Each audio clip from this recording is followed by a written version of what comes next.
दोस्तों, किसी ने ठीक ही कहा है कि उनके साथ जरूर रहो जिनका वक्त खराब है, पर उनका साथ छोड़ दो जिनकी नीयत खराब है। आज की कहानी एक लड़के की है। एक 24 साल का लड़का जो कि एक जमींदार के यहाँ नौकरी करता था। उसके माँ बाप इस दुनिया में नहीं थे। जिंदगी बड़ी कठिनाइयों में बीत रही थी। वह जाता था रोज, पैसे कमाकर घर आता था, खाना बनाता था, खाता था और सो जाता था। यही उसकी दिनचर्या थी। एक शाम जब वह अपने काम से घर वापस लौट रहा था तो उसने देखा कि एक बूढ़े फकीर अपनी पीठ पर 3 बड़ी पोटली रखकर एक नगर से दूसरे नगर की तरफ जा रहे थे। वह देखने में काफी बूढ़े लग रहे थे और वह काफी देर से ऐसे ही सफर कर रहे थे और आखिरकार कुछ दूर और चलने के बाद वह चलते चलते थक कर एक पेड़ के नीचे आकर बैठ गए। तभी उनकी नजर इस नौजवान युवक पर पड़ी जो कि उसी रास्ते पर जा रहा था और उसी दिशा में जा रहा था जिस दिशा में उन बूढ़े फकीर को जाना था। तभी वह लड़का उन बूढ़े फकीर के पास से होकर गुजरा। जैसे ही वह उनके पास से गुजरा, तभी उन बूढ़े फकीर ने पीछे से आग्रह भरी आवाज में कहा, सुनो बेटा, क्या तुम मेरी थोड़ी सी मदद कर सकते हो? ये पोटलियां बड़ी भारी हैं और मैं बूढ़ा हो चुका हूं। मैं ज्यादा देर तक इनका बोझ नहीं उठा सकता और मैं बहुत थक भी चुका हूं। तो क्यों ना तुम मेरी एक पोटली को उठा लो और इसे उस दूसरे गांव तक पहुंचा दो। इसके बदले में मैं तुम्हें 2 सोने के सिक्के दूंगा। वह लड़का उन फकीर की सारी बातें सुनता है। फिर उनसे कहता है, कोई बात नहीं बाबा, मैं आपकी मदद करने के लिए तैयार हूं। बताइए आपको कहाँ जाना है। ऐसा कहते हुए उस लड़के ने उन फकीर की एक पोटली उठा ली और उसे अपने कंधे पर रख लिया। जैसे ही उसने पोटली को कंधे पर रखा, उसे आभास हुआ कि यह पोटली तो सच में बहुत भारी है। फिर वह लड़का और वह फकीर रास्ते में आगे की ओर बढ़ चले। कुछ देर तक चलने के बाद देखते ही देखते वह गांव खत्म होने लगा और अब एक सुनसान रास्ता आगे की ओर जा रहा था।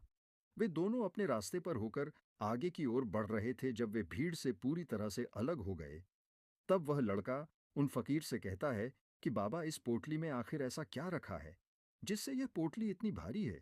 इस पर वह फकीर बाबा जवाब देते हुए कहते हैं कि कुछ नहीं बेटा, बस इसमें कुछ तांबे के सिक्के भरे हुए हैं, इसीलिए यह इतना भारी है।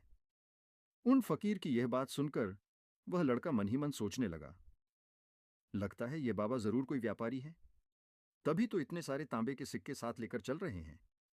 लेकिन तभी उसके मन में एक विचार आया, मुझे इन सब से क्या मतलब? मुझे तो सिर्फ इस पोटली को दूसरे गांव तक पहुंचाना है। जैसे उसके मन में यह विचार आया, उसने तांबे के सिक्कों का ख्याल अपने मन से निकाल दिया और मस्त होकर मार्ग में आगे की ओर बढ़ने लगा। चलते चलते कुछ और समय बीता और वे दोनों एक नदी के किनारे आ पहुंचे। वह लड़का काफी हट्टा कट्टा था और काफी चुस्त और तंदुरुस्त भी था, इसीलिए वह बिना ज्यादा सोचे उस नदी में उतर जाता है। परंतु वह फकीर अभी भी किनारे पर ही खड़े थे। यह देख वह लड़का उन फकीर से कहता है, क्या हुआ बाबा, क्यों रुक गए? आइए, हमें इस नदी को पार करना होगा, तभी तो हम उस गांव तक पहुंच पाएंगे। इस पर वह फकीर उस लड़के से कहते हैं, मैं जानता हूं बेटा कि हमें यह नदी पार करनी ही होगी, पर जैसा कि तुम देख ही रहे हो, मैं अब बूढ़ा हो चुका हूं। इसीलिए यह दो दो पोटलियां एक साथ लेकर यह नदी पार नहीं कर सकता। इसमें अगर मेरा पैर फिसल गया तो फिर मैं आगे का सफर कैसे पूरा करूंगा? क्या तुम मेरी एक पोटली और ले सकते हो? मैं तुम्हें इसके बद भी 2 सोने के सिक्के और दूंगा। इस पर वह लड़का मुस्कुराते हुए उन फकीर से कहता है, बाबा, अब आप मुझे शर्मिंदा कर रहे हैं। अगर आप मुझे सोने के सिक्के ना भी दें, तब भी मैं आपका कार्य अवश्य करूंगा। मैं आपको उस दूसरे गांव तक अवश्य पहुंचाऊंगा। इस पर वह फकीर मुस्कुराते हुए कहते हैं, बेटा, तुम तो बड़े ही भले आदमी मालूम पड़ते हो। इतना कहकर उन्होंने वह दूसरी गठरी भी उस लड़के को थमा दी। जब उस लड़के ने वह दूसरी गठरी अपने कंधे पर रखी, तब उसे यह गठरी भी बहुत ज्यादा भारी लगी, किंतु उसने वहां पर कुछ नहीं कहा। जैसे तैसे उन दोनों ने वह नदी पार की। नदी पार करने के बाद बातों ही बातों में उस लड़के ने उन फकीर से कहा, बाबा, आखिर इस दूसरी गठरी में क्या है, क्योंकि यह भी बहुत भारी है। इसका उत्तर देते हुए बाबा कहते हैं, बेटा, इस गठरी में चांदी के सिक्के हैं, इसीलिए इस गठरी में भी काफी वजन है।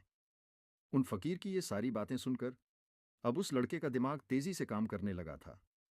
वह सोचने लगा, एक गठरी में तांबे के सिक्के हैं और दूसरी में चांदी के। ऐसा लग रहा है जैसे ये फकीर बाबा बड़ी दूर से आ रहे हैं और इन्होंने अपनी सारी जमीन जायजा बेचकर ये सिक्के इकट्ठा किए हैं। इसीलिए तो यह इतना धन साथ लेकर चल रहे हैं।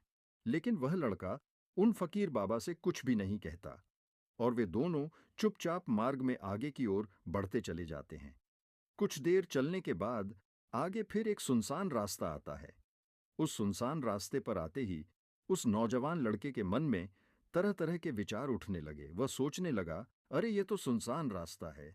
अगर मैं यह सिक्के लेकर यहां से भाग जाऊं तो ये फकीर भला कब तक मेरे पीछे भागेंगे। मुझे नहीं लगता कि यह मुझे कैसे भी पकड़ पाएंगे। और यहाँ कोई है भी नहीं जो इनकी मदद कर पाए।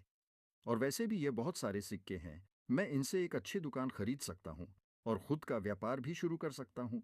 और वैसे भी ये बूढ़ा फकीर अब इस धन का क्या करेगा। इससे अच्छा तो मैं ही इसे ले लेता हूँ। वह लड़का यह सब सोच ही रहा था कि तभी उसे खुद पर आश्चर्य हुआ। अरे मैं ये सब क्या सोच रहा हूँ, ये फकीर बाबा ना जाने कहाँ से आ रहे होंगे और ना जाने कितनी मेहनत करके इन्होंने ये सिक्के इकट्ठा किए होंगे। मुझे इनका फायदा नहीं उठाना चाहिए। नहीं नहीं, मुझे ऐसा नहीं करना चाहिए। उसने कुछ देर के लिए तो अपने मन